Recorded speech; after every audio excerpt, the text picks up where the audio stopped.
Good morning বন্ধু বান্ধৱীসকল, আপোনালোক আটাইৰে কুশল কামনা কৰি আপোনালোকৰ বাবে লৈ আনিছোঁ এটি চাটনিৰ ৰেচিপি।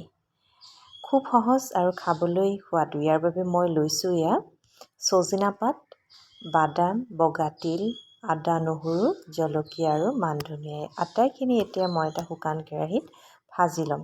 প্ৰথমতে মই বাদামখিনি ভাজি লৈছোঁ আৰু ইয়াৰ পিছতে মই দিছোঁ কেইফুটামান নহৰু। তাৰপিছতে বগা তিল আৰু ছজিনা পাতখিনিও দিম আৰু এই গোটেইখিনি অলপমান ভাজি ল'ম আৰু বহুত বেছিকৈ নহয়, অলপ ভাজি লৈছোঁ। ভাজি লৈ পিচি ল'ম আৰু আপোনালোকৰ যিসকলে এনেদৰে চাটনিটো বনাই খাই চোৱা নাই, এবাৰ খাই চাব। বহুতেই ৰুচি আনে আৰু শৰীৰৰ কাৰণে বৰ উপকাৰী। কাৰণ এতিয়াৰ এই যিটো বতৰ, কেতিয়াবা হয়তো গৰম পৰিছে বহুত, কেতিয়াবা ঠাণ্ডা, এনেকুৱা বতৰত বহুতৰে জ্বৰ চৰ্দি হৈছে আৰু জ্বৰ চৰ্দি হ'লেতো মুখৰ একো ৰুচিয়ে নাথাকে, একো খাবলৈ মন নাযায় আৰু এনেকুৱা এবিধ চাটনি হ'লে এমুঠি ভাত গিলিব পাৰি।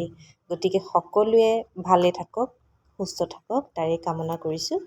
আৰু এতিয়া মোৰ চাটনিখিনি ভাজি মেলি হ'ল আৰু এতিয়া মিক্সিত দিছোঁ আৰু পিচি লৈ উঠি পেলাই ইয়াতে অকণমান মই নেমু ৰস চেপি দিম।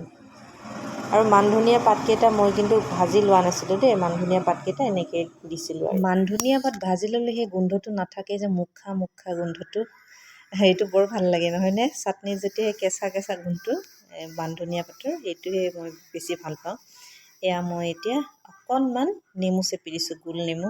বহুত ধুনীয়া নেমুকেইটা, আমাৰ ঘৰৰে আছিল। আৰু আজিৰ ভিডিঅ'টো চাই কেনেকুৱা পালে কমেণ্ট যোগে জনাবলৈ নাপাহৰিব। আজিলৈ আহিছোঁ, পুনৰ লগ পাম আন এটি ভিডিঅ'ত।